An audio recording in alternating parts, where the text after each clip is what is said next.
நல்ல தகப்பனே, இந்த மாலை வேளைக்கா சமூகத்தில் நன்றி ராஜா. நான் தகுதியற்றவன் என்பதை அறிந்திருக்கீங்க. மறைத்து வெளிப்படுங்க. நீங்க பேசுங்க. இயேசுவின் இனிய நாமத்தில் ஜெயங்கடிக்க நல்ல பிதாவே, ஆமேன் ஆமேன். இந்த கிராமத்துக்கு வந்த பற்றி ரொம்ப சந்தோஷப்படுறேன். விசேஷமாக பாஸ்கரையா ரொம்ப நாளாக சொல்லிட்டு இருந்தாங்க. கடந்த ஆசையை வாண்டேன்ட்டு கூப்பிட்டாங்க. நான் வரேன்னு சொன்னேன். எப்படி இருக்குன்னு தெரியாது. இன்றைக்கி உள்ளே வந்த பிறகு தான் தெரியுது என்னுடைய ஊர் அப்படியே, என்னுடைய கிராமம் அப்படியே தான். எங்கள் ஊர் பரன்குண்டாபுரம். பரன்னா இறைவன், குன்றாத இறைவன் குறையாத இடம்னு சொல்லுவாங்க. அப்படிப்பட்ட கிராமம். ரொம்ப கஷ்டம் கிராமத்தில் வாழ்கிற மக்களுக்கு, ரொம்ப கஷ்டம். எனக்கு படிக்கவே முடியாது. காசு கிடையாது, பணம் கிடையாது, ஒன்றும் கிடையாது. நாங்கள் 4 பிரதேஷ். நான் 3வது சகோதரன். எங்கள் அம்மா காலையில் கதிரை இருக்க போவாங்க. நெல் கதிரை இருக்க காலை 4 மணிக்கு போயிடுவாங்க. போயிட்டு மத்தியானம் 3 மணிக்கு வந்துடுவாங்க.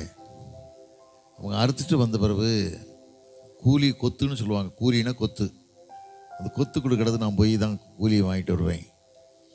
இதற்குள்ளே எங்கள் அம்மா என்ன செய்வாங்கன்னா, முந்தின நாள் கொடுத்த கூலியை நெல்லை அவிச்சிக்கிட்டு இருப்பாங்க. இன்னொரு பக்கம் முந்தின நாள் அவிச்சு நெல் காயப்பட்ட நெல்லை குத்திக்கிட்டு இருப்பாங்க நைட்டில் சாப்பாடு வைக்கிறதுக்காக. அவ்வளோ கஷ்டம். எங்கள் அம்மாவுக்கு நடந்து போன தூரம் கிட்டத்தட்ட ஷார்ட்டாக குறுக்க நடந்து போனால் 12 கிலோமீட்டர் டெய்லி. என் தாய் ரொம்ப கஷ்டம். கஷ்டம்னா கஷ்டம். அப்படி ஒரு கஷ்டத்தை பார்க்கவே முடியாது. ஆனால் வேதத்தில் வாசிக்கிறோம். லூக்கா 10 கடைசி வாசி பார்த்தீங்கன்னா, மரியாள் தன்னை விட்டு 7 உலக நல்ல பங்கை வாழ்க்கையை தெரிந்து கொண்டாள். அப்படி தெரிந்து கொண்ட தாய் தன் பிள்ளைகளுக்காக. என் தகப்பனர் ஸ்ரீலங்காவில் வாழ்ந்து ஒரு விதமான கஷ்டம் இல்லாமல் இங்கே உழைக்க முடியாமல், உழைக்க தெரியாமல், வேட்டியில் அழுக்கப்படாமல் நீட்டாகவே வாழ்ந்து, அந்த காலத்தில் ரின் சோப்பு புதுசு. ரின் சோப்பு தான் போட்டு துவைப்பார், குளிப்பார். எங்களுக்கு சாப்பாடு இருக்கோ இல்லையோ, எங்கள் அப்பாவுக்கு நல்ல சாப்பாடு வேணும். அரிசி சாப்பாடு, அரிசி சோறுன்னு சொல்லுவாங்கள்ல. இப்போ சோறு சாப்பிடுவோம், அதுதான் அரிசி சோறு, நெல் சோறு சொல்லுவாங்க. எங்களுக்கு சாப்பிட்றது கெவரு, காடைக்கண்ணி, குருதாவல்லி, இதுதான் சாப்பாடு எங்களுக்கு. சோளம். எங்கள் அப்பாவுக்கு மட்டும் அந்த அரிசி சோறு போவாங்க. இல்லை, எங்கள் அப்பா ரொம்ப கோபக்காரர்.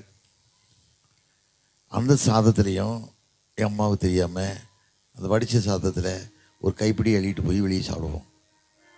அவ்வளோ டேஸ்ட்டு சாப்பாட்டுக்கு. அவ்வளோ கஷ்டம், அவ்வளோ வறுமை, தாங்க முடியாத வறுமை. கிராமத்தில் வாழ்கிறதுங்கிறது சாதாரண காரியம் இல்லை, ரொம்ப கஷ்டம். ஒரு முறை என் மாமா வீட்டில் தான் நாங்கள் வளர்ந்துக்கிட்டு இருக்கோம். தாத்தா வீட்டில், அப்பாவுடைய அப்பா வீட்டில். அவருக்கு 2 மகன். மூத்த மகன் வாத்தியார். அப்படியே கர்சனையில் வாழ்ந்துக்கிட்டு இருக்கோம். அவங்க வீட்டில் ஃப்ரீயாக ஓசியாக வாழ்ந்துக்கிட்டு இருக்கோம், அவங்க தோட்டத்தை பார்த்துக்கிட்டு இருக்கிறதுக்காக. ஒரு தடவை நாங்கள் வாழ்ந்த வீடை ஒரு குடியாரன் நைட்டில் தீ குளிச்சுட்டு போயிட்டான். ஊரே தீ எரிஞ்சு போச்சு. எங்கள் வீடு இல்லை. எங்கள் தாத்தா சொன்னார், விடிய காலத்து எங்கள் அம்மாட்ட சொன்னார், நீ வருத்தப்படாதப்பா மகளே, அம்மா 2 பனைமரத்தை வெட்டி ஒரு வீடு கட்டி கொடுத்துறேன். பனைமரம்னா செங்கல், மண்ணு தான், செம்மண்ணு தான், சிமெண்ட்டு கிடையாது, கல் கிடையாது, இல்லை, கட்டி கொடுத்தேன்னாரு. கட்டி கொடுக்கும்போது எங்கள் பெரியப்பா, எங்கள் அப்பாவோட சொந்த அன்னை பெரியப்பா சொன்னார், ஏன் இடத்துல கட்டு, எனக்கு காலியாக கிடக்கு, எனக்கு 3 வீடு இருக்குதுன்னு சொன்னார். எவ்வளோ சொன்ன கேட்கல. கட்டாயத்தில் அவர் சொன்ன இடத்துல கட்டணும். புதன்கிழமை வீடு கிரகப்பிரவேசம் பண்ணணும். செவ்வாய்க்கிழமை சாயந்தரம் சொன்னார், எனக்கு இந்த இடம் வேணும், மண்ணு கல்லெல்லாம் அள்ளிட்டு போயிடு அப்படின்ட்டார். அது இருதயம் எப்படி இருக்கும் பாருங்க. 4 பிள்ளைகள், நாங்கள் சிறு பிள்ளைகள். என் தகப்பனாருக்கு ஒரு பொறுப்பு கிடையாது. என் தாய் கண்ணீரோட அந்த 4 பிள்ளைகளையும் கையில் பிடிச்சிக்கிட்டு வானத்தை அந்தாந்து பார்த்தாங்க.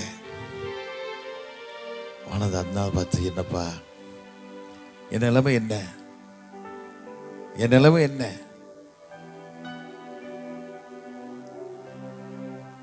என் தாய்க்கு என்ன செய்யணும் தெரியல. என் தாத்தா வந்தாங்க. வாம்மா, அப்பா வீட்டுக்கு வா, ஐயா வீட்டுக்கு வா, கூட்டு போனார். மாட்டுத்தொழில் மாட்டை அவுத்து வெளியே கட்டிட்டு சாணங்கள் எல்லாம் தூசியால் க்ளீன் பண்ணிட்டு, என் நைட்டுக்கு படுத்துக்கம்மா, பிள்ளைகளை வச்சு படுத்துக்கோ, ஐயா காலில் உனக்கு சரி பண்ணி தரேன் அப்படின்னாரு. எனக்கு உள்ளே வந்து அந்த கிராமத்தை நினைச்சோடனே தான் வாசனை. கிராம வாழ்க்கைங்கிறது சாதாரணமான வாழ்க்கை இல்லை, ரொம்ப சந்தோஷமான வாழ்க்கை. ரொம்ப சந்தோஷமான, அப்படிலாம் கஷ்டப்பட்டு வாழ்ந்து கிராமத்தை வளர்ந்து 57 வருஷத்துக்கு முன்னே சென்னைக்கு வந்து ஒரு அடி நிலம் இல்லாமல், காலில் செருப்பு இல்லாமல், ஒன்றுமே இல்லாமல், ஒரு அரை டவுசர், வேறு ஒன்றும் கிடையாது. ரொம்ப கஷ்டம். அதில் வந்து இன்னைக்கு ஆண்டவர் இவ்வளோ பெரிய ஆசீர்வாதத்தை கொடுத்தார். பார்த்தீங்களா? விதத்தில் வாசிக்கவில்லை. அதிகம் 28:15 வாசி பார்த்தீங்கன்னா, நான் உன்னோடு கூட இருந்து நீ போக விடமெல்லாம் உன்னை காத்து இந்த தேசத்துக்கு உன்னை திரும்பி வர பண்ணுவேன். யாக்கோவுக்கு வாக்கு கொடுத்தார்ல. யாக்கோவு சாதாரணமான மனுஷன் இல்லை, பெரிய தேவ மனுஷன். 147 வயசு தான் வாழ்ந்தார். 140 வயசு தான் வாழ்ந்தார். தேவனுக்கு பிரியமான மனுஷன், தேவனோட வாழக்கூடிய மனுஷன், இஸ்ரவேலின் பெயர் பெற்ற மனுஷன். இன்னைக்கு ஆண்டவர் இப்படி நடத்தினார்ல. காரணம் கேட்டா, நீ அவரோட வாழும்போது அந்த தரிசனத்தினால தான், அந்த எண்ணத்தினால தான் ஆண்டவர் நம்ம உயர்த்தணும். ஒன்றும் இல்லாமல் வாழ்ந்து நமக்கு செத்த நாயிலும் கேவலம் வாழ்ந்து நம்மளை ஆண்டு உயர்த்தது மாத்திரமில்ல, நட்சத்திரம் ஆண்டவர் வச்சிருக்காரல்ல. அவன் தேவனுடைய ராட்சியம் கட்டப்படணும் இல்லை, ஆண்டவர் அறியாத மக்கள் அறிஞ்சு கொள்ளணும் இல்லை, தேவனை தெரிந்து கொள்ளாத மக்கள் தெரிந்து கொள்ளணும் இல்லை, நானே கர்த்தர் நானும் தெரியணும் இல்லை. எளியவன் காலத்தில் ஜனங்கள் 2 விதமாக வாழ்ந்தாங்க. பாகால் ஒரு பக்கம் தெய்வம், ஆண்டவர் ஒரு பக்கம் தெய்வம் வாழ்ந்தாங்க. 3 வருஷம் ஆண்டவர் வானத்தை அடைச்சு போட்டார். 3 வருஷம் மழை இல்லை. ஆனால் தீர்க்கதரிசி எலியா ஒரு சங்கடம் விட்டார்ல. எல்லாரும் ஒன்று சேருனாரு, எல்லாரும் ஒன்று சேர்ந்தாங்க. வேதத்தில் வாசிக்கும் உடராஜர்கள் 18:22 வாசித்து பார்த்தீங்கன்னா, கர்த்தரை தெய்வம்னு எல்லாரும் சொன்னாங்க. ஏன் சொன்னா பாகால வணங்கு, கர்த்தர் தெய்வம் வணங்கு. 2 நினைவார் குந்தி நடக்காத, 2 குந்தி நடக்காதுன்னு சொன்னாங்க. இன்னைக்கு அநேக மக்கள் கிறிஸ்தவ வாழ்க்கை பாருங்க, ஒரு சாட்சி இல்லாத வாழ்க்கை, உண்மை இல்லாத வாழ்க்கை, ஏதோ வாழ்ந்துக்கிட்டு இருக்காங்க. நானும் கிறிஸ்தவன் வாழ்ந்துக்கிட்டு இருக்காங்க.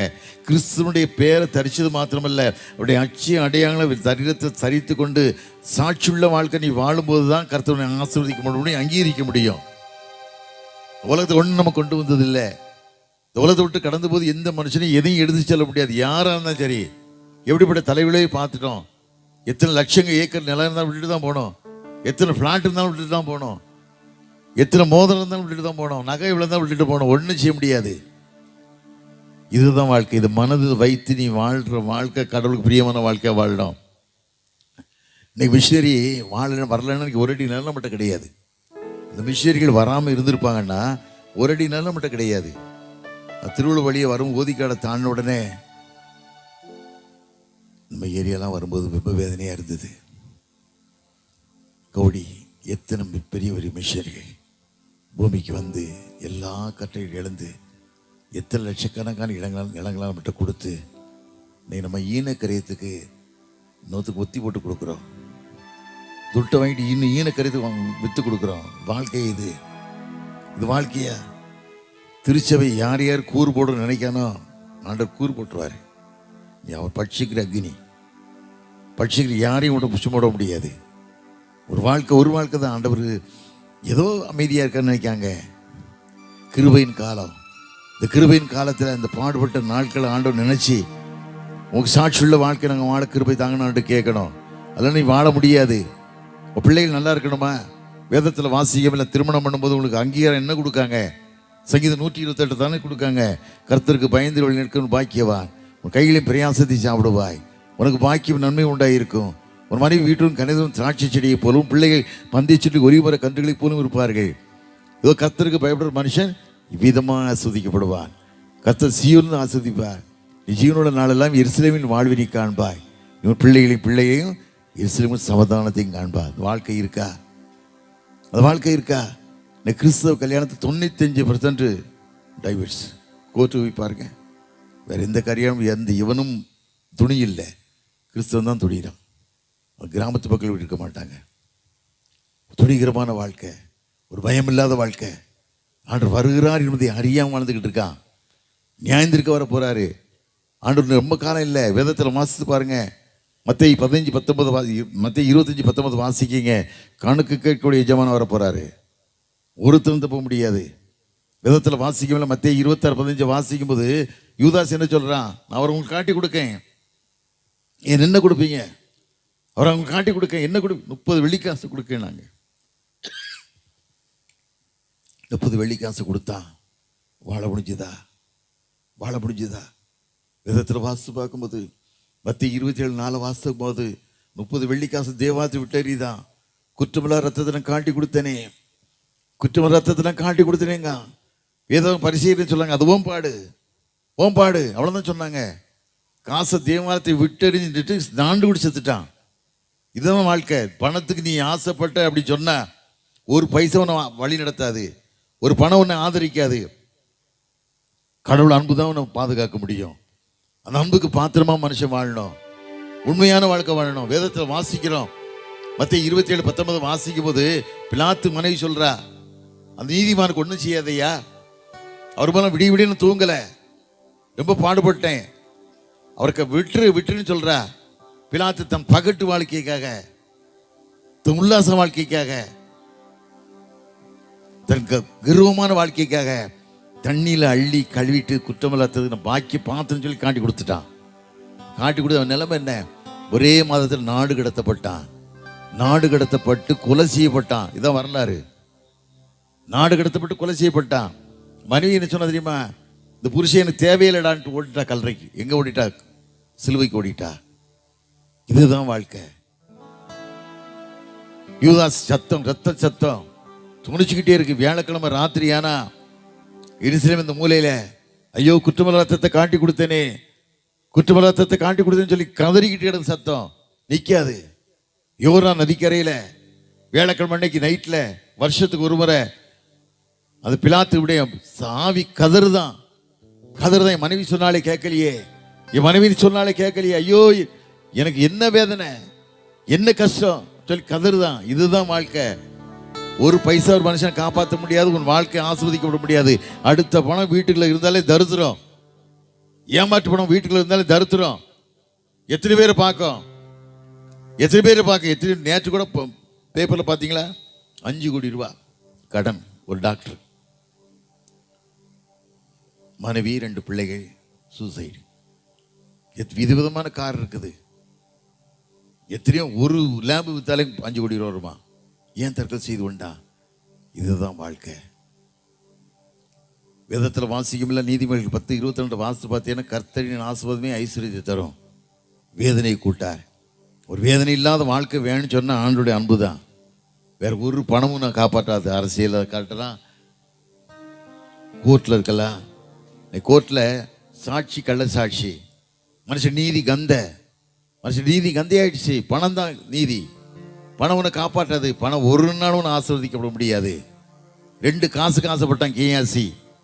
2 ராஜாக்கள் 5ஆம் அதிகாரத்தை வாசிக்கும் போது ஒரு தேசத்து சீரியா தேசத்துக்காரங்க வந்து இஸ்ரேல் தேசத்து ஒரு பெண்ணை அடிமையை கொண்டு வந்திருக்காங்க. சீரியா தேசத்தில் அந்த வீட்டு எஜமான் நாகமான் குஸ்ரோகியா இருக்கான். அந்த பிள்ளை வேலைக்காரிக்கு வந்த பிள்ளை தன் எஜமான்கிட்ட சொல்றா, ஐயா அம்மா, என் எஜமான் இஸ்ரேல் தேசத்துக்கு போவாரானா அங்க ஒரு தீர்க்கதரிசி இருக்காரு, அவர் மூலமா சுகமடைவாரு, அனுப்புங்கன்னு சொல்றா. இவ புருஷன் சொல்றா, புருஷன் ராஜாட சொல்றான். ராஜா உடனே லெட்டர் கொடுக்குறான். லெட்டர் வாங்கின உடனே இஸ்ரேல் ராஜா சட்டையை கிழிச்சுக்கிறான். எது கிழிச்சுக்கிறான்? யாரு குஷ்டத்தை விடுதலை பண்ண முடியும்? ஏன் சண்டை போடுறதுக்கு தீவிரப்படுறான், நாட்டை பிடிக்க சண்டை போடுறது. அப்பந்தான் அங்க ஒரு மனுஷன் தீர்க்கதரிசி சொன்னான், எளிய தீர்க்கதரிசி, இஸ்ரவேலில் தேவன் ஒருத்தர் உண்டு என்பதை அறிந்து கொள்ளட்டும், இங்க அனுப்புங்க, இங்க அனுப்புங்க. 6000 தாலந்து சேக்கல் தங்கம், 10,000 வெள்ளி, தாலந்து வெள்ளி, 10 மாற்று வஸ்திரம் கொண்டு போய் நிற்கிறான். தீர்க்கதரிசி மூலமா யார்கிட்ட? தீர்க்கதரிசி போய் நிற்கிறான். ஒரு வார்த்தையோட சொல்லலை, ஒரு வார்த்தை கூட. இன்னைக்கு நம்ம தீர்க்கதரிசிகள்லாம் 5 அப்பம் 2 மீன் எவ்வளோ கொடுக்க? என்ன கேவலமான வாழ்க்கை, எவ்வளோ கேவலமான வாழ்க்கை. நீ ஊழியர் 5 லட்சம் கொடுத்தா வீட்டுக்கு வரேன் அடிக்கலாட்ட, 2 லட்சம் கொடுத்தா திடப்படத்தில் வரேன். என்ன வியாபாரம், எவ்வளோ வேதனை, எவ்வளோ கஷ்டம், எவ்வளோ வேதனை பாருங்க. அவன் ஒரே வார்த்தை சொன்னான், அவன் முகத்தையே பார்க்கல, திக்கசி முகமே பார்க்கல. யோர்தானில் போய் 7 தடவை முழுகுன்ட்டான்.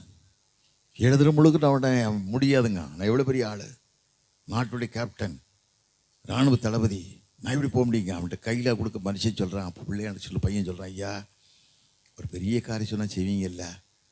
அவன் யோர்தானு முழுக்க சொல்கிறான். போய் முழுக்க வேண்டியான்னு சொன்ன உடனே அந்த வார்த்தையை கேட்டுட்டு போய் 7 தடவை முழுக்கும்போது மாம்சம் சிறுபிள்ளையின் மாம்சத்தை போல மாறியது. சிறுபிள்ளையின் மாம்சத்தை போல மாறியது. அவ்வளவுதான். உடனே சொல்றான், சிறுவிலையும் தேவனை தவிர உலகத்து தேவனே இல்லடான்ட்டான். அந்த ஒரு காரியம் கேட்டான், திருசி ஐயா எஜமான் ரிப்பன் கோயிலில் போய் தெய்வத்தை பணிந்து கொள்வார். இப்போ நான் அவர் கூட நிற்கணும், எனக்கு வேறு வழி இல்லை, செய்யுமா? நான் பணிய மாட்டேன், செய்யுமா? அன்னைக்கு ஒரு இந்த காசெல்லாம் கொடுக்கான், எடுக்கலை எடுத்துட்டு போன்ட்டான். நம்ம ஆட்களை பாருங்கள் எவ்வளவு கேவலமான முறையில் வாழ்கிறாங்க பாருங்கள். 90 கோடிக்கு விற்கிறான் நம்ம சொத்துக்களை. பெங்களூரில் கொஞ்ச நாளைக்கு முன்னால் டிஎல்சி சொத்து 85 கோடிக்கு விற்று பாயிட்டு விட்டு போயிட்டாங்க. யார் வீட்டு காசு, யார் வீட்டு காசு? வாசப்படியில் படுத்திருக்கும், வேற எங்கேயும் போகாது, வேற எங்கேயும் அங்கே தான் படுத்திருக்கோம், வேற எங்கேயும் போகாது.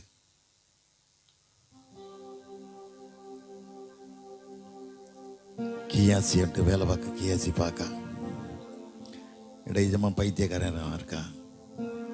அவன் எவ்வளோ காசு கொண்டு வந்தான், வாங்க போயிட்டானேன்னு சொல்லி ஓடுறான். பின்னால் ஓடும்போது நாக்கமான் போய்கிட்டு இருக்கான். புதிர் வண்டியில் செக்குன்னு போய்கிட்டு இருக்கான்.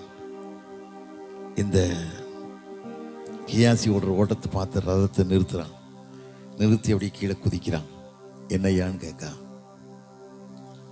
தீர்க்கதரிசி புத்திரர்கள் இப்போ தான் வந்தாங்க 2 பேர். நிஜமான ஒரு தாளந்து வாங்கிட்டு இருக்கான்னு சொல்லி போய் சொல்கிறான். ஒரு 2 தாளந்து கொண்டு போடான்னு சொல்லி வேலைக்காரனை அனுப்பி வீட்டுக்கு அனுப்புகிறான்.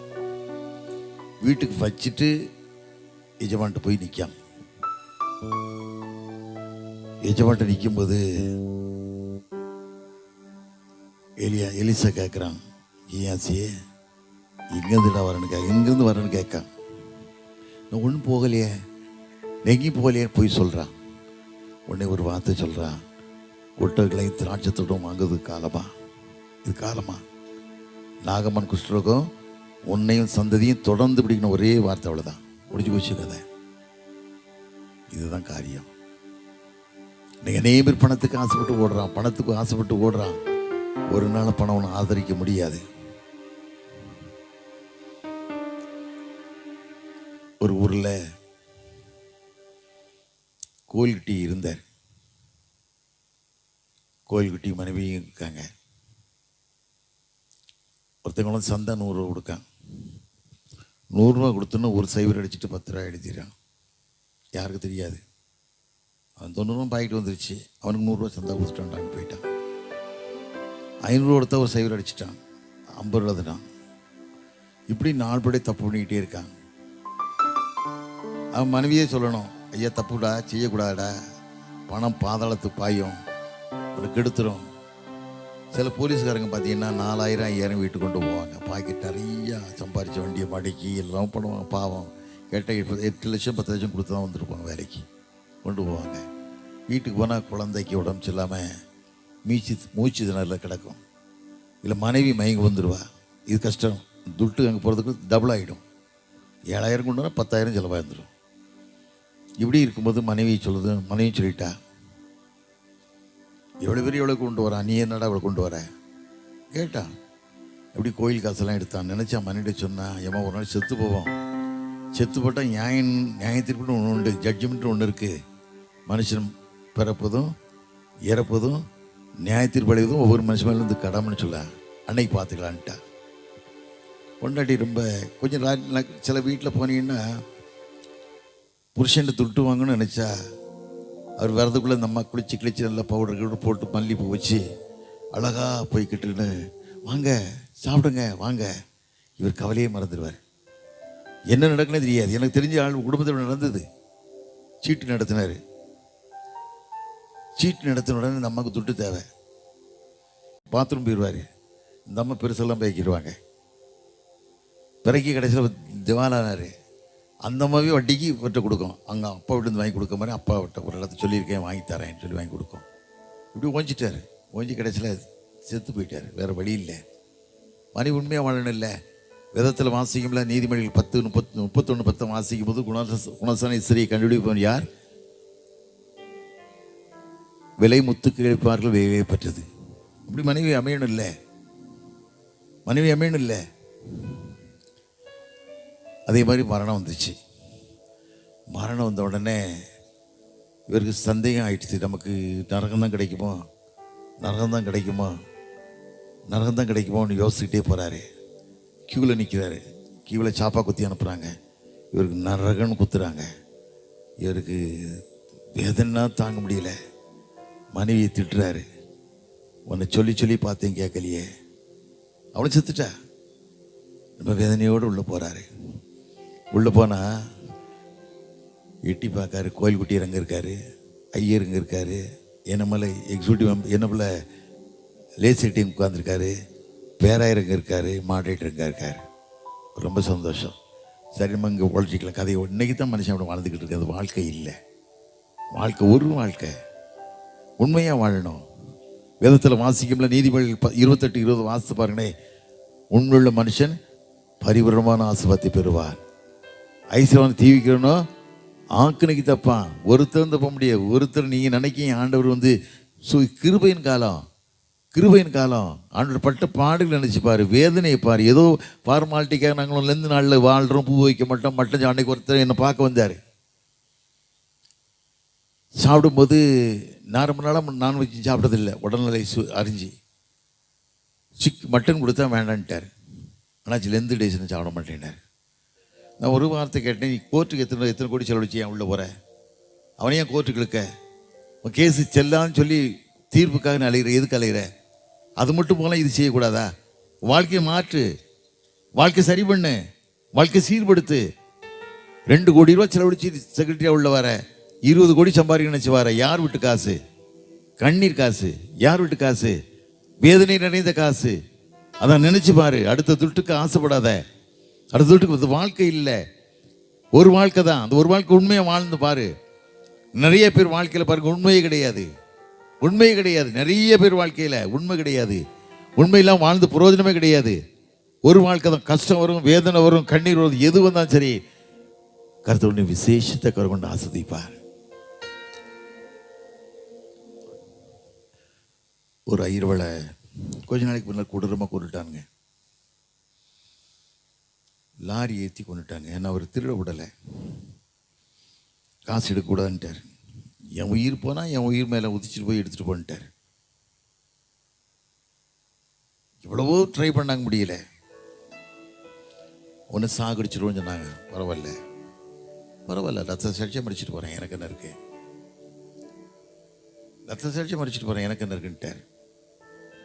கடைசியில் டைசன் ஆஃபீஸ்லேருந்து ப்ரெஸ்லேருந்து சில காரியங்கள்லாம் எடுத்துகிட்டு வரும்போது, பைக்கில் வரும்போது கூலி வண்டி பேசி சாகடிச்சிட்டாங்க. பரிதாபமான நிலையில் உடல் 2 பிளந்து நடுவில் கிடந்தார்.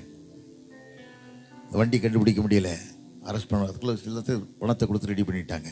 துட்டை கொடுத்து எல்லாத்துக்கும் பாசை கொடுத்து சரி பண்ணிட்டாங்க. அந்த ஐயரை எனக்கு ரொம்ப பிடிக்கும். சாவீடுக்கு நேரத்துக்கு கரெக்டாக நான் போயிட்டேன், ஆலயத்துக்கு போயிட்டேன். அவர் படுக்க வச்சுருக்காங்க. ஒரே குழந்தை, சின்ன குழந்தை. அந்த மனைவி தலைமாட்டில் உட்காந்து அழுதுகிட்டே இருக்கு, கண்ணீர் பிடிச்சிக்கிட்டே இருக்கு. அந்த முகத்தை கை வச்சு தடவிக்கிட்டே இருக்குது. ஆடிக்கிட்டே இருக்கு. குழந்தை ஒரு பக்கம் அழுகுது, குழந்தைய பார்க்குது. நினச்சி நான் பார்த்தேன், ஆண்டவர் பிறந்த உடனே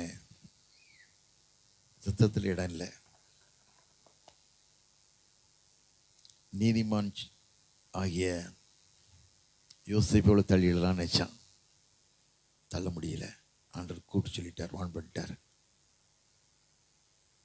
அது எல்லா திட்டத்தையும் கிளியராக போட்டாங்க. குழந்தை பிறந்த உடனே சிமியனும் உட்காந்துருக்கார். லூக்கா 2 கடைசி வாசிக்கும் போது சிமியோனை என்ன சொல்கிறாரு, அந்த குழந்தை கையில் எடுக்காரு. என் கண்களை ரட்சியத்தை கண்டதுன்னு சொல்லுவது மாத்திரமில்லை, ஒரு வார்த்தை மரியாதை சொல்கிறாரு, உன் இருதயத்தையும் ஈட்டி உருவி போங்கார். அங்கே அண்ணாள் ஒரு அம்மா உட்காந்துருக்காங்க, 84 வயசு, கல்யாணம் பண்ணி 7 வருஷம் புருஷன்ட்டு வாழ்ந்த அம்மா, பரிசுத்த வாட்டி. அவங்களும் வாழ்த்துறாங்க. மறுபடி இருதயம் எப்படி வந்திருக்கோம்? சான்று சிலுவைக்கு ஒப்பு கொடுக்காரு. ஒப்பு கொடுக்கப்பட்டு பாடுபடுறாரு, வேதனைப்படுறாரு, கண்ணீர் படுறாரு. இவ்வளோ அந்த இறுதியில் அந்த அந்த அந்த நினச்சி நான் பார்த்தேன். நினச்சி பார்த்து சில பேர் நினைக்காங்க ரத்தம் பேசும், ரத்தம் பேசும். 1 ராஜாக்கள் 23 வாசி பார்த்தீங்கன்னா, ஆகப் ராஜா முன்னாடி இயேசுபேல், நாபாத்தின் ஒரு மனுஷன், ஆகப் ராஜா அரண்மனை பக்கத்தில் வீடு. அப்படி கேட்குறான், நாபாத்தை கூப்பிட்டு கேட்கான், என் வீட்டு பக்கத்தில் தோட்டம் இருக்கலடா, தான் எனக்கு தா, உரிய பணத்தை நான் தாரேன், இல்லைன்னா ஒரு வேற தோட்டம் தாரேங்க. என் தான் கேட்டான், தோட்டம் தரேன் இல்லை பணம் தரேன். ஆனால் உரிய சொல்லிட்டான், நான் பார்த்து என் பிதாக்கள் சுதந்திரத்தை கொடுக்க முடியான்ட்டான். உடனே ஒரு வீட்டில் வந்து படுத்து கிடக்காரு சாப்பிடாம. ஆகாப் ராஜா யார் வீட்டு போய் சொத்துக்கு யார் ஆசைப்படுறது? இன்னைக்கு அப்படி தான் நிறைய மனுஷன் ஆள்றான், ஆசைப்பட்டு வாடுறான். நேற்று கூட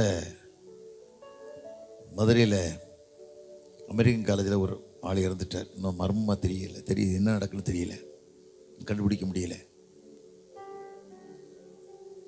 வீட்டை வந்து படுத்திருக்கான். ஒய்ஃபு கேட்க, யோசபில் கேட்க, ராஜா சாப்பிடலையடான்னு கேட்க, சாப்பிடலைங்க. எதுக்குன்னு கேட்டா, நாபாத்தோட தரமணின்ட்டான். நாபாத்தோட தரமணின்ட்டான். யார் விட தோட்டது யார் தர? இவ சொல்கிறார், நீ என்னடா ராஜா நீ படுது, நான் உனக்கு தரேங்க. தாரேன்னு என்ன சரி அறிவா, நாபாத்து ஊருக்கு லெட்டு எழுதுறா, ராஜாவின் தேவனை தூஷித்தான் சொல்லி உபவாசம்னு சொல்லு. இன்னைக்கு உபவாசம் அப்படி தான் பண்ணுறோமா? காலையில் 10 மணிலேருந்து 1 மணிக்கு உபவாசம் ஜெபம் பண்ணுறது, கள்ளத்தனம் பண்ணுறது தான் உபவாசம் பண்ணுறோமா? உபவாசம் பண்ணுன்னு சொல்லிட்டா. போட்டு ராஜாவின் தேவன் தூஷித்தான் சொல்லி 2 பேரை கள்ளத்துக்கு சொல்லதுக்கு ஏற்படுத்தினா. 2 இன்னைக்கு நிறைய ஊழியம் அப்படி தான் இருக்கான். கள்ளத்திற்கு எவ்வளோ பேர் வாழ்ந்துக்கிட்டு இருக்கோம். உடனே இந்த சாட்சி சொல்கிறான், கல்லெறிஞ்சு கொண்டுட்டா. அப்பவும் இந்த மனையும் கேட்டிருக்கணும். என்ன கேட்டிருக்கானா, எப்படி மாதிரி தர முடியும்? அவன் தோட்டமாச்சே, டாக்குமெண்ட் அவன் பேரில் இருக்க, எப்படி தர முடியும்னு கேட்டுக்கலாம். அது கேட்கல. அவனுக்கு தேவை தோட்டம். அது யார் வீட்டு கதையாக இருந்தால் நமக்கு என்ன, அவன் தேவை தோட்டம். ஆனால் அந்த சத்தம் ஆண்டோட போயிடுச்சுல, சத்தம் போயிடுச்சுல்ல. ஒருவேளை நீ நினைக்கலாம் உனக்கு கஷ்டமாக இருக்கலாம், எனக்கு யாரும் ஆதரவு இல்லையே, அநியாயமாக நடத்தப்படி நீ நினைக்கலாம். ஆனால் ஒவ்வொரு சொட்டு கண்ணீரும், நீ வடிக்கிற கண்ணீர் பரலோகத்தை நோக்கி பார்க்கும்போது அந்த கண்ணீர் ஆண்டவர் பார்ப்பார். ஆண்டவர் பார்ப்பார், கேட்கார்ல. ஆகாப் ராஜா சொல்கிறாரு, தீர்க்கதரிசி எலியாவை கூப்பிட்டு சொல்கிறாரு, எழுந்து போ, நீ செஞ்சுட்டு தப்பு பண்ணிட்ட போய் சொல்ல, அவனுக்கு கடிச்சு உணர்த்துங்காரு. அவன் ஒரே சொல்லுவான், கொலை செய்து எடுத்துக்கிட்டு இல்லையோன்னு கேட்கான். ஆகாப் ராஜா உடனே கேட்கான், பொல்லாதவனே நீ கண்டுபிடித்தியாக கேட்கான். உடனே சொல்கிறான், பொல்லாப்சியை நீ ஒன்று விற்று போட்டாய். நீ பொல்லாப்சியை விட்டு போடக்கூடிய மனுஷனாக இருக்கான். மனுஷன் நிறைய பேர் வளர்ந்துக்கிட்டு இருக்கான். தப்பு மேலே தப்பு, தப்பு மேலே தப்பு பண்ணிட்டு பாவத்தை கூட்டிகிட்டே வளர்ந்துக்கிட்டு இருக்கோம். இது வாழ்க்கை இல்லை. ஒரு காலத்தில் கிறிஸ்தவங்க ரோட்டில் போனால் கிறிஸ்தவங்க போகிறாங்கன்னு சொல்லுவாங்க. இவன் திருடன் போகிறாங்க, கொள்ளைக்காரன் போகிறாங்க, வேஷம் போடுறான். இன்னைக்கு நிறைய வாழ்க்கை, அது வாழ்க்கை இல்லை. நீ யார் மேலே கை வச்சு அங்கே ஜோமாகணும். எலியா தீர்க்கதரிசி காலத்தில் தேசத்துக்கு 3 வருஷம் மழை இல்லை. ஆனால் ஆண்டவர் அவனை கைவிடலை. ஒரே வாசி சொன்னார், யோர்தான் கடந்து கேரி தாட்டாண்டைக்கு போடான்னாரு. போயிட்டான். ஆற்று தண்ணீர் குடித்தான். காலையிலையும் மாலையிலையும் காகங்கள் வந்து ரொட்டியும் அப்பத்தையும் கொடுத்தது சாப்பிட்டுக்கிட்டு இருந்தான். ஆனால் ஆற்று தண்ணி வற்றி போச்சு. எலியா கஷ்டப்படலை, எலியா வேதனைப்படலை. ஆனால் ஆண்டவர் வேதனைப்பட்டார். ஆண்டவர் உடனே சொன்னார், சீதோனுக்கு சாரிபாத் ஊருக்கு போனார். ஒரு 7 தாயை கட்டளையிட்டு இருக்கேன்னாரு. 7 தாய் கூட ஒரு மகன் அவளுக்கு 3 வருஷம் மழை இல்லை, பஞ்சம், சாக போகிறோம். அவன் நினைக்கான் என்ன செய்யணும். அவர் அவள் வீட்டில் கொஞ்சம் போல மாவு இருக்குது, கொஞ்சம் எண்ணெய் இருக்குது, 2 விறகு பொறிக்காந்து ஒரு ரொட்டி சாப்பிட்டு சுட்டு சாப்பிட்டு செத்துருவோன்னு நினைச்சு வாரா.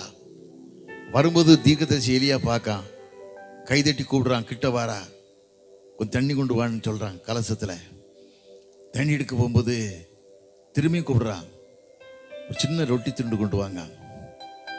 அவ சொல்கிறா, ஐயா இவ்வளோதான் ஐயா மாவு இருக்குது, இவ்வளோதான் எண்ணெய் இருக்குது, அதை நான் சுட்டு என் அவன் சொன்னா, முதலாவது சரி அடையனு கொண்டு வந்தா. தேசத்தில் மழையை கட்டளையிட்ட நாள் வரைக்கும் மாவு குறையாது, எண்ணெயும் குறையாது. மாவும் குறையாது, எண்ணெயும் குறையாது. அதே மாதிரி செய்தா.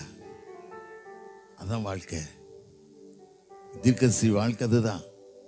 அது மாத்திரமல்ல, யோசேப்பை மிரட்டுறான். அவன் ஆட்களை 850 பேர் கொண்டுட்டான்.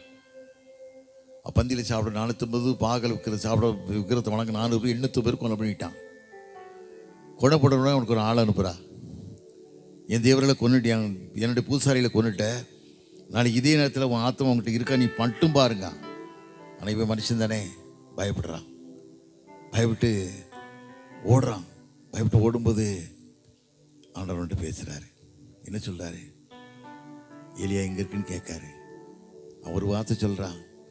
1 ராஜாக்கள் 19:4 வாசித்து பார்த்தீங்கன்னா, என் பிதாக்களை பார்க்கலாம் நல்லவன் அல்ல, என் ஆத்மாவை எடுத்துக்கொள்ளும். நம்முடைய 7,000 பேரை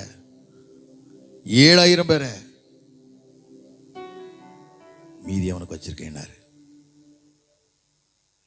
அதே போல் இன்னைக்கு ஆண்டவர் கூட நினைக்கலாம், எனக்கு யாரும் இல்லைன்னு நினைக்கலாம். ஆனால் முன்னுக்கு 7,000 பேர் இல்லை, 70,000 பேர் நிறுத்துவார். உனக்கு விரோதமாக உருவாக்கக்கூடிய எந்த ஆயுதத்தையும் மாய்க்காத பண்ணுவேன். யோசுவா கடைசி நாளுக்கு கலங்குனா. மோசே ஊழியத்தெல்லாம் முடிச்சுட்டு யோசுவா கையில் பொறுப்பு கொடுக்கான், கலங்குறான். கலங்குது ஆண்டுன்னு சொன்னார். யோசுவா 1:5 வாசிக்கும் போது, பூமியில் உயிரோடு இருக்கிற நாளெல்லாம் உனக்கு முன்பாக ஒருத்தர் எதிர்த்து நிற்க முடியாதுன்னாரு. எதிர்த்து நிற்க முடியாது. இப்போ எங்கள் திருநெல்வேலியில் 3 வருஷம் ஆச்சு, 4 வருஷம் ஆச்சு. எல்லாம் கஷ்டமான மக்களாக வாழ்கிறாங்க. கஷ்டம் துட்டு கலைகிறான். தரித்திரம் பிடிக்குங்கிறது தெரியல. தன் பிள்ளைகள் வாழ்க்கை சாபம் வரும்னு தெரியல. மனைவி வாழ்க்கை சாபம் வரும்னு தெரியல. நான் பரலோகத்துக்கு போக முடியாது தெரியும், அவனுக்கு தெரியும். பரவாயில்ல அப்படின்னு அலைகிறான், துட்டுக்கு அலைகிறான். இது வாழ்க்கை இல்லை. எவ்வளோ சொல்லுவேன், ஆனால் எனக்கு ஒரு நம்பிக்கை உண்டு, வேதத்தில் உண்டு. நான் வாசிக்கிறோம், நீதிமொழிகள் 23:18 வாசித்து பார்த்தீங்கன்னா, நிச்சயமாய் முடிவு உண்டு, ஒரு நம்பிக்கை வேணும் போகாது. அப்படிப்பட்ட விடுதலை உண்டு. காரணம் கர்த்தர் நல்லவர். ஆண்டவருடன் வாழுவோம். கர்த்தருக்கு பிரியமாக வாழுங்க, உண்மையாக வாழுங்க. பரிசுத்தம் இல்லாமல் யாரும் தேவனை தரிசிக்கவே முடியாது. அரசியல்வாதியா எப்படியோ வாழ்கிறாங்க, வாழ்ந்துட்டு போகிறாங்க. அது வாதம் இல்லை. நியாய தீர்ப்புன்னு ஒன்று உண்டுங்கிறத அறிஞ்சு கடற்பிரியமாக வாழ்வோம். எலிசா தீர்க்கதரிசி காலத்தில் 2 ராஜாக்கள் 9:4 வாசு பார்த்தீங்கன்னா, சுனமியால் சொல்வா, இந்த புருஷனை பார்த்து, ஒரு பரிசுத்தவான் காணுங்கிறேன்பா, பரிசுத்தவான் காணுங்கிறேன்பா, எப்போ ஒன்று வீட்டில் வந்து தங்கட்டும், மேலறிய வைப்போம், ஒரு நாற்காலியை வைப்போம், குத்து விழுக்க போய்ப்போம், ஒரு கட்டில் உருவாக்கும் சொல்லுவா. அப்படிப்பட்ட சாட்சியுள்ள வாழ்க்கை வாழ்கிறோமா? இது பரிசுத்தவான்னு சொல்லக்கூடிய அளவில் வாழ்கிறோமா? இது அழிஞ்சு போகிற உலகம், அழிஞ்சு போகிற உலகம். ஒன்றும் கிடையாது, ஒன்றும் கிடையாது. அழிஞ்சு போகிற வாழ்த்துல நீ வாழ்கிற வாழ்க்கை தேவனுக்கு பிரியமான வாழ்க்கை. மோசே தேவனுடைய வீட்டில் இங்கே உண்மையில வாழ்ந்தான். அவன் நதிக்கரையிலேருந்து பார்வோன் குமாரி எடுத்துகிட்டு போய் நதியிலேருந்து ஒன்று எடுத்தேன்னு சொல்லி அந்த மோசேன்னு பேர் வச்சா. 40 வருஷம் வாழ்ந்தான். அரண்மனை வாழும்போது அங்கே திருமணம் பண்ணியிருக்கலாம், திருமணம் பண்ணியிருக்கான், பிள்ளைகள் இருந்திருக்கு. இதையும் விட்டுட்டு ஆண்டவர் கூடும்போது போயிட்டான், அப்படியே விட்டுட்டு ஓடிட்டான். அந்த வார்த்தைக்கு கீழ்ப்பிடிச்சு ஓடிட்டான், ஜனங்களை மீட்டெடுக்கணுங்கிறதுக்காக போயிட்டான். இதை மனசில் வச்சுட்டு மோசடி அக்காவும் அண்ணனும் ஆரோனும் மிரியாம் குறை சொன்னாங்க. என்ன சொன்னாங்க? எண்ணாம் 12 வாசி பார்த்து என்ன முதல் வசனத்தில் மோசி யோமனி எத்தியோப்பிய தெரியுமான் நம்மளை குற்றம் சொல்லி மோசிட்டு தான் ஆண்டவர் பேசினாரா, என்கிட்ட பேசலையா குறை சொன்னாங்க. இந்த வார்த்தையாண்டு கேட்டார். கேட்ட உடனே ஆண்டவர் கீழே இறங்கிட்டார்ல, கீழே இறங்கி என் தாசனாய் மோசையோ 12:7 பாருங்க, என் தாசனாய் மோசையோ அப்படிப்பட்டவன் அல்ல, வீட்டில் இங்கே உண்மையுள்ள மனுஷனாக வாழ்ந்தான். நேபா குடும்படியில் அவன் ஆண்டவர் அடக்கம் பண்ணுறாரு. நான் 3 முறை ரிசையும் போயிருக்கேன். நேபா குடும்படியில் நான் கூட பார்த்துருக்கேன். அது கலர் கிடைக்க மாட்டேன். எப்படி நமக்கு கிடைக்கும்? ஆண்டவருக்கு அடக்கம் பண்ண எனக்கு கிடைக்குமா? அவ்வளோ ஒரு சுத்தவான். 120 வருஷம் வரைக்கும் வாழ்ந்தான். அவன் இருள் கண் பார்வை குறையலை, சரியில் பலவீனங்கள் வரல, பாதரட்ச தேயலை. அதுதான் வாழ்க்கை, அதுதான் வாழ்க்கை. அப்படிப்பட்ட சாட்சி வேணும். கிறிஸ்தவருக்கு மட்டும் தான் சாட்சி உண்டு, வேற யாருக்கும் சாட்சி வராது. சாட்சி உள்ள வாழ்க்கை வேணும். கஷ்டம் வரும், வேதனை வரும், எத்தனை விதமான பாடுகள் வந்தாலும் ஒரு வாழ்க்கை தேவனுக்கு பிரியமான வாழ்க்கை, ஆண்டவரோடு வாழக்கூடிய வாழ்க்கை இருக்கணும். அதைத்தான் நம்ம ஒப்பு கொடுக்கணும். அதான் ஆண்டவர் விரும்புகிறாரு, அப்பதான் ஆண்டவர் விரும்புகிறாரு. பிரியமான வாழ்க்கை, பிரியமாய் நீ வாழும்போது உனக்கு குரோதமாய் உருவாக்கப்பட எந்த ஆயுதத்தை நான் வாக்கியம் பண்ணுவேன் சொல்றாரு. 2 ராஜாக்கள் 6 வாசித்து பாருங்களேன். சிரியா நாட்டு படைகள் வந்து இஸ்ரேல் தேசத்தை அப்படியே கொள்ளையடிக்கணும்னு நினைக்கிறாங்க. கொள்ளையடிக்கணும்னு நினைக்கி பிளான் பண்ணுறான் சிரியா நாட்டு ராஜா. ஆண்டவர் தீர்க்கதரிசி எலிசாவுக்கு விளக்குறாரு. அவன் உடனே அந்த ராஜாவுக்கு சொல்லி பல முறை தப்பிச்சிடலாம். ஒரு முறை சிரியா நாட்டு ராஜாவே கேட்கான், நம்மகிட்ட யாரடா ஒருத்தன் இருக்கான், நான் பேசுகிற வார்த்தையெல்லாம் போய் சொல்லிடுறான், யாரடான்னு கேட்கான். அவனை அங்கே உள்ள சொல்கிறான், ஐயா ஒருத்தன் இல்லை, ஒரு கத்திரிக்காய் எங்கே இல்லை, நீ பள்ளியறையில் எந்த வார்த்தை பேசுறியோ அவன் தேவன் அவனுக்கு வெளிப்படுத்துவாருன்னா. காரணம் வாழ்க்கை உண்மையான வாழ்க்கை வாழ்ந்ததுனால தான். உண்மையான வாழ்க்கை வாழ்ந்ததுனால. அப்படி வாழ்கிறோமா? 1000 போய் கோர்ட்டுக்கு போனான். கள்ளத்திற்கு 10,000 கொடுத்து பேராயிரம். இன்னைக்கு 10,000 கொடுத்துட்டு ஞாயிற்றுக்கிழமை மாதிரி 2 சங்கிலி போட்டுக்கிட்டு நான் தான் பிஷப் ஐயாங்க தோத்துறோம், ஐயா தோத்துறோம் தோத்துறோம் தோத்துறங்க.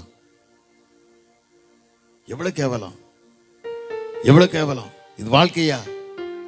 ஒரு வாழ்க்கையா? நீ வாழ்ற வாழ்க்கை ஒரு கை வச்சு ஜெபம் பண்ணணும், விடுதலை வரணும். பேதுரு நடந்து போகும்போது அவன் நிழல் பட்டா சோமானாங்க. நிழல் பட்டு, பேதுருடைய நிழல் பட்டு சோமானாங்க. அப்படிப்பட்ட சித்தத்துக்கு நம்ம ஒப்பு கொடுக்கணும், கை வைக்கணும். யாரு மேல கை வைக்கணும் தலைஞ்சரி அந்த கைக்கு ஆண்டு விடுதலை கொடுப்பாரு. அப்படிப்பட்ட வாழ்க்கை வாழ்றோமா? எல்லாரும் 1 நிமிஷம் எழுமலாமா? எளிமையாண்டவரே, எல்லாரும் எழும்பலாமா? ஜெபம் பண்ண போகிறோம்.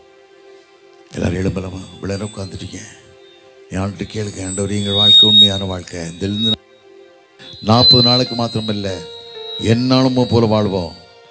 என்னாலும் உண்மை போல வாழணும், உண்மையாய் வாழணும். அப்படிப்பட்ட இருதயத்தை எங்கள் வாழ்க்கையில் தாங்க. எது வந்தாலும் சரி, எந்த காரியம் வந்தாலும் சரி, உண்மை போல மாற, ஒரு சாட்சியுள்ள வாழ்க்கையை மாற. இவங்களும் கிறிஸ்தவங்க தான், அப்படி கூடிய எண்ணங்களை வாழ, எண்ணம் வரணும். பணம் உன்னை காப்பாற்றாது, ஒரு படிப்பு உன்னை காப்பாற்றாது, உன் அரசியல் வாழ்க்கை உன்னை காப்பாற்றாது. ஆண்டுடைய அன்பு மாத்திரம்தான், ஆண்டுடைய அன்பு மாத்திரம்தான். நீ உண்மையாய் வாழும்போது தேவனுக்கு பிரியமான வாழ்க்கை நீ வாழ்வாயா? நான் வாழ்க்கையில் எத்தனையோ கஷ்டம் வரலாம், எத்தனையோ வேதனை வரலாம், மாமியார் விட்டு கொடுமை வரலாம், புருஷனுடைய கொடுமை வரலாம், பிள்ளைகளுடைய சீரழிவான வாழ்க்கையை பார்க்க ஒரு கஷ்டம் வரலாம். ஆனால் எதை பார்த்தா நீ ஆண்டவர் நோக்கி பாரு. தானியேல் எப்படி தினமும் 3 வேளையும் ராஜாவின் கட்டளை வேகமாக இருந்தாலும் சரி, தினமும் 3 வேளையும் எருசலேமுக்கு நேராக பல கிழிகள் திறந்திருக்க எப்படி ஆண்டவர் நோக்கி பார்த்தானோ அதே போல ஆண்டவர் சொன்னாரு. தானியேல் 9:23 தானியேலை கூப்பிட்டு சொன்னாரு, எனக்கு மிகவும் பிரியமானவன், எனக்கு மிகவும் பிரியமானவன் சொன்னாரு. பிரியமுள்ள வாழ்க்கையில ஒப்பு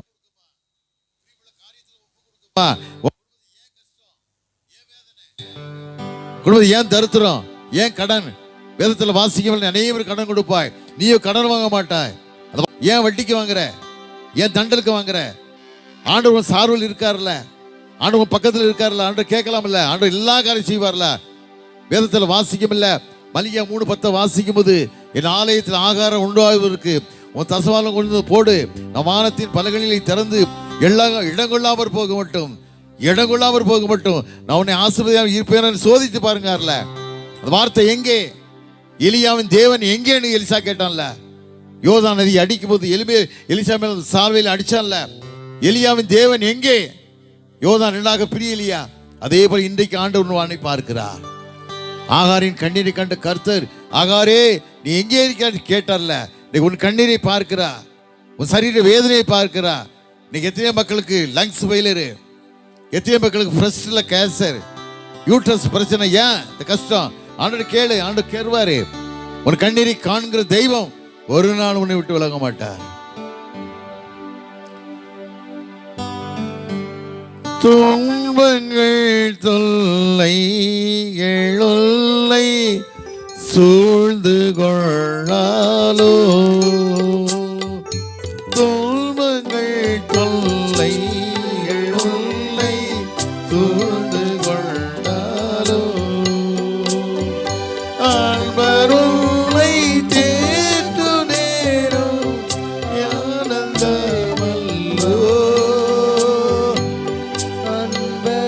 கேளுங்க, ஆண்டவரே என் குடும்பத்திலான கஷ்டம், எனக்கு தானே வேதனை, என் சரீரத்தில் இப்படி பாடு, நான் பிரியமான மகள் அல்லவா, நான் பிரியமான மகன் அல்லவா, ஏன் ஆண்டவர் இவ்வளவு கஷ்டம்? ஆண்டவர் கேளு. ஆண்டவர் இன்னைக்கு வாழ்க்கையை விடுதலை மாற்றி தர போகிறார்.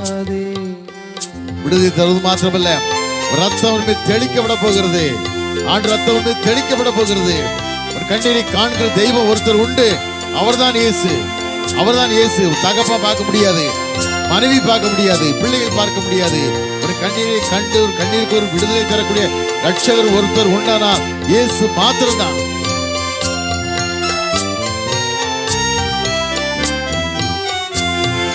வாக்களித்த தேவனை பாடிக்கொண்டாடு, வாக்களித்த தேவனை பாடிக்கொண்டாடு, போக்கமாற அறிவுள்ளை தாகமன்றாடு. வாக்களித்த தெய்வம் உண்மையுள்ளவர், ஆதரிக்க தெய்வம் உண்மையுள்ளவர், ஆபிரகாமை அழைத்த தெய்வம் உண்மையுள்ளவர். அதே போல ஆண்டவர் உன்னை பார்க்கிறார், உன்னை அழைக்கிறார், கண்ணீரை பார்க்கிறார், குடும்பத்தின் அவர் நிலையை பார்க்கிறார். ஒரு கண்ணீரை கண்டே சொன்ன தெய்வம் இன்னைக்கு வாழ்க்கையில் விடுதலை தருவது மாத்திரமல்ல, வெள்ளம் போல சத்துரு வரும்போது தேவனுடைய ஆவியார் விரோதமாக கொடியேற்றுவார் வார்த்தையின்படி ஆண்டவர் இன்னைக்கு எல்லா காரியத்தை மாற்ற போகிறார்.